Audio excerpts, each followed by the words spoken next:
every week in our club. So we basically give presentations in terms of practically like things that you can learn from the AV club or such things as such forth. So we're going to be teaching you how we basically handle our social media accounts. So let us begin.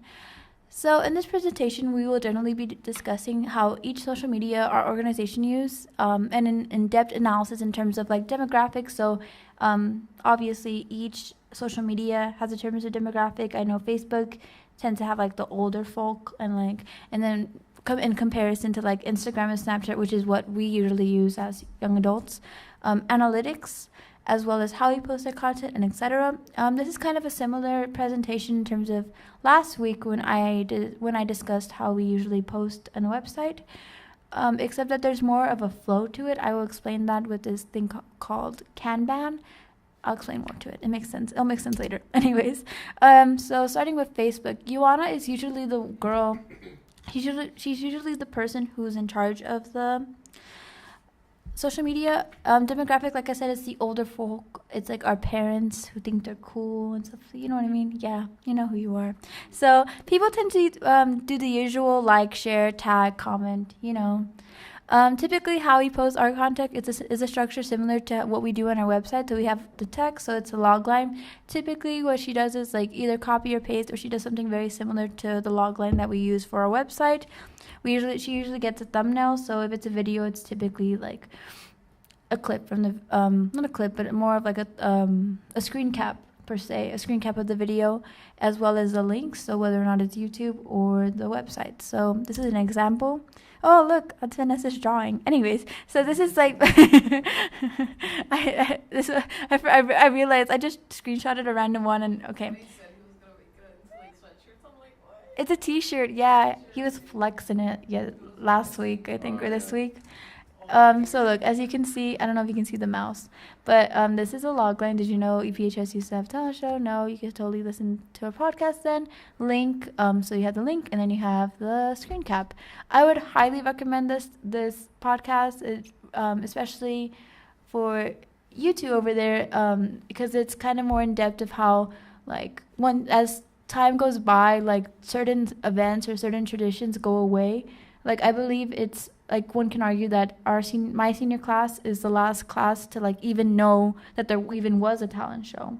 The majority of us. So I would really check it out. And yeah, that's how we do Facebook. Instagram, this is like lengthy, so bear with me. So when it comes to other social medias, it's a bit different because as we all know, and as Mr. Sanchez constantly says, like the internet is a really fast-paced mechanism. The trends go out like that. We all have short attention spans. He always says that, but it's true, honestly. And Instagram is arguably our most popular account, as we try our best to post daily. It's usually Roland and I that's in charge of the Instagram. He goes more into depth in terms of like Instagram stories and analytics, while I take care of trying to post every single day. Typically, our structure involves a clip from any of our content or a picture involving an announcement or something else. Very important. So what basically I do is I go to the website or go to our YouTube channel, and let's say I pick like Hidden Heroes, right? I choose a video and I use like what I use for my laptop, because I usually do this at home.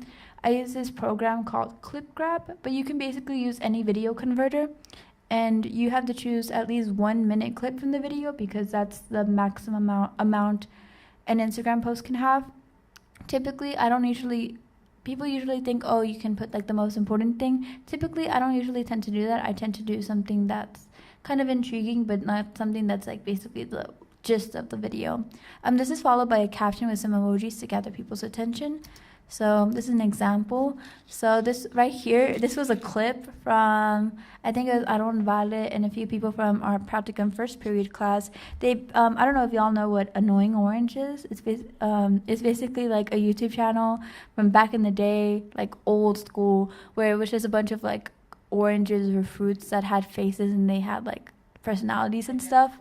I get like Vietnam War flashbacks of that, and so basically this is kind of like their rendition, but it's like pan dulce, and it's really cool. I would really recommend watching it. It's pretty funny. So what I did is I basically took like a 1 minute clip of it, and I put, here's a clip from the first episode of No Sugar Added, a story exploring the everyday lives of pan dulce, and this is supposed to be emoji, but you know, how the web is. Anyways, and this is an emoji. We usually do stuff that's like unironic, I guess. It's weird. So, anyways, continuing on with Instagram, when posting, we try to take an account of our analytics, which is we do our best to look at as soon as that's like something that we have to take into account, because this isn't just for like people who are interested in taking control of these accounts later on in the future, but it's more of like people who want to be like Instagram famous or like Twitter famous. But you have to like go really in depth. There's an algorithm to basically everything, especially with social medias. And it's really important to look at marketing and look at analytics and what gets the most likes and stuff like that. So basically when we look at analytics on Instagram, it helps us with seeing what types of posts get the most attention, knowing what time is the best time to post based on viewership.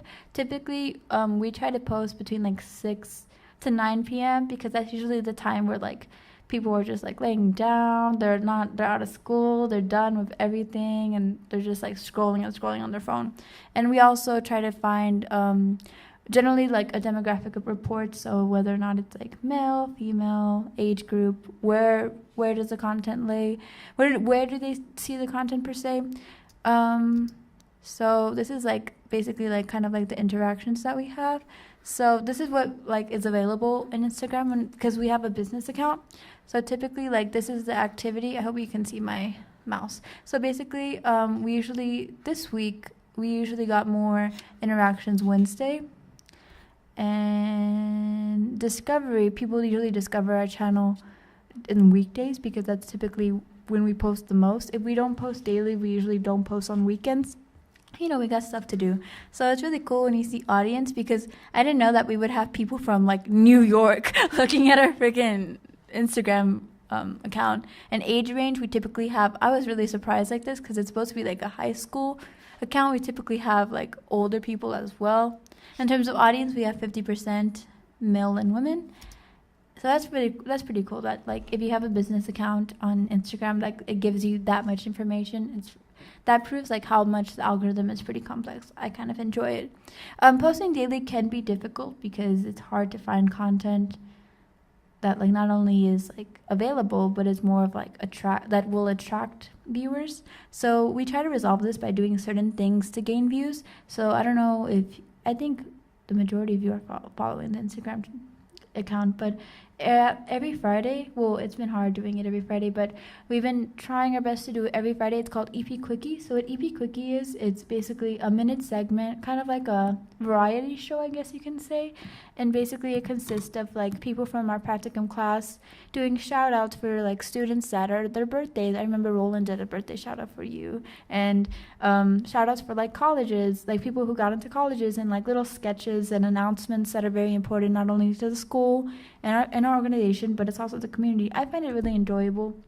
I find it's something it's something to look forward to, and I think that's really important when it comes to like managing social medias, because it's always something that you want to see. It's kind of like YouTube in a way, like people post like a certain day, and it's like, oh, I can't wait to like see this guy again like next week.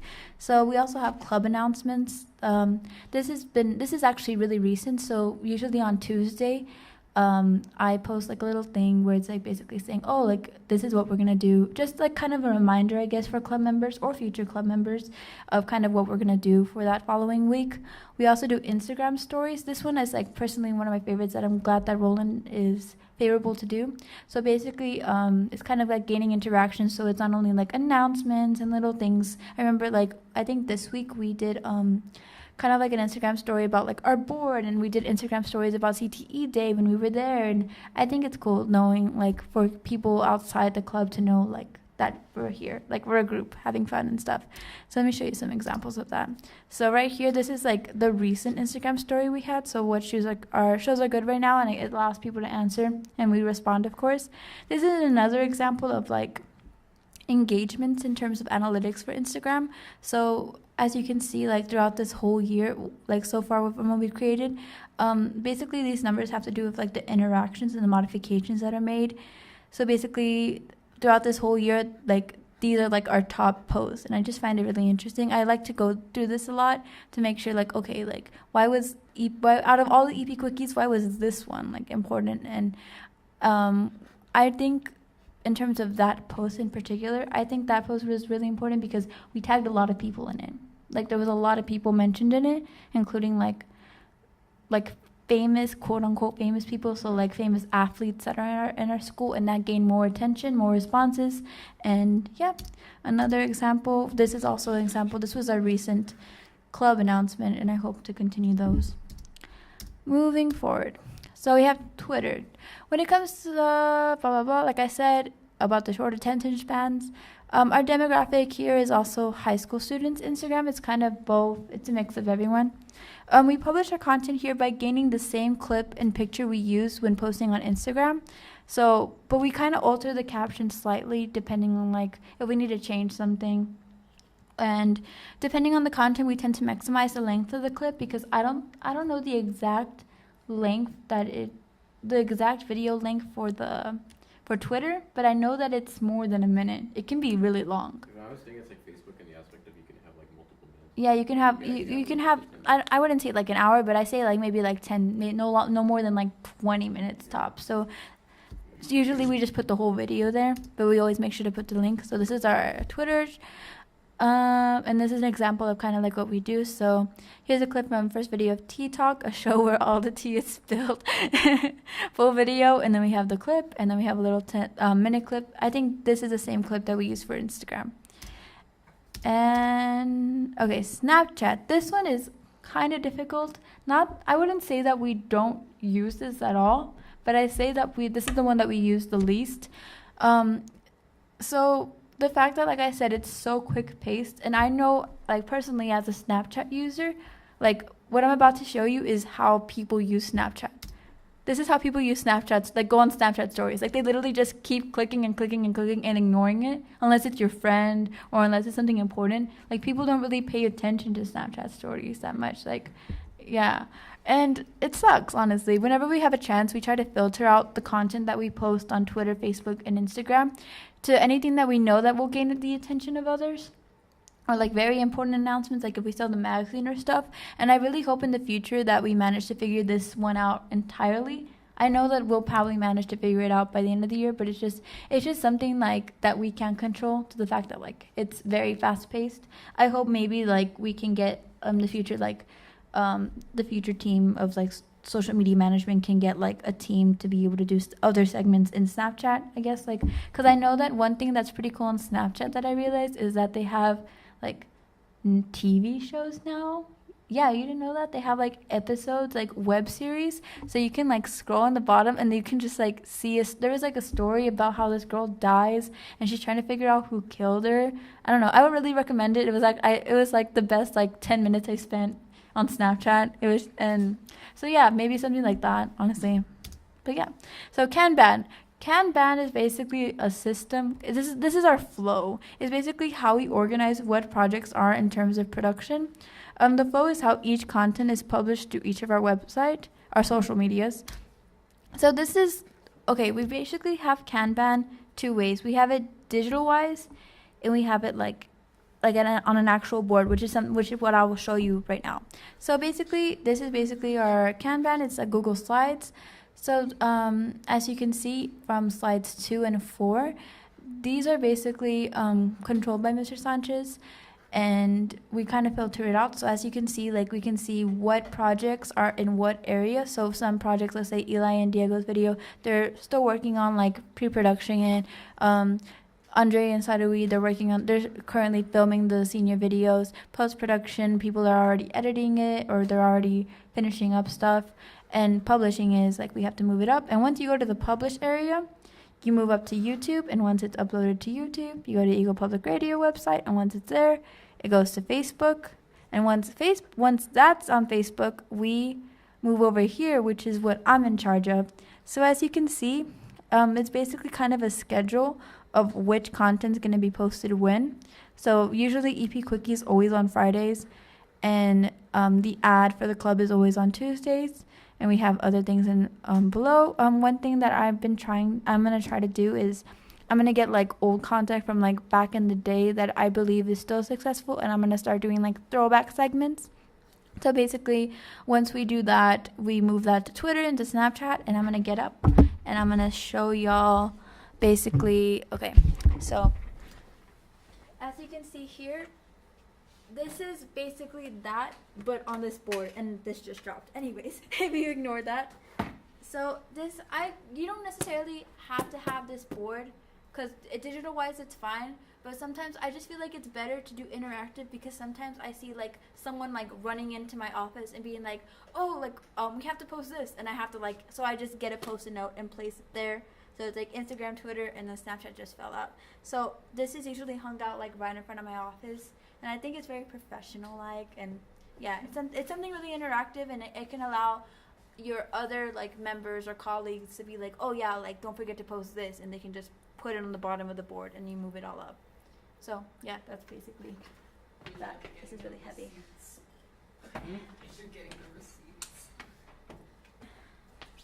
I really hope they can hear me. If not, I'll just like subtitles. I'm probably gonna put subtitles for that. So in conclusion, if anyone is interested in managing social medias, whether like I said it's in terms of the school, like in terms of like AV, or you want to make your own social media about your own thing, maybe like you want to make a social media about your dog. Honestly, I would probably do that. I would really recommend the following. Commitment is always key. Like I said, even though I have all these projects, I'm not going to brag because there's no reason for me to, but I still manage to try to post daily because I think it's really important.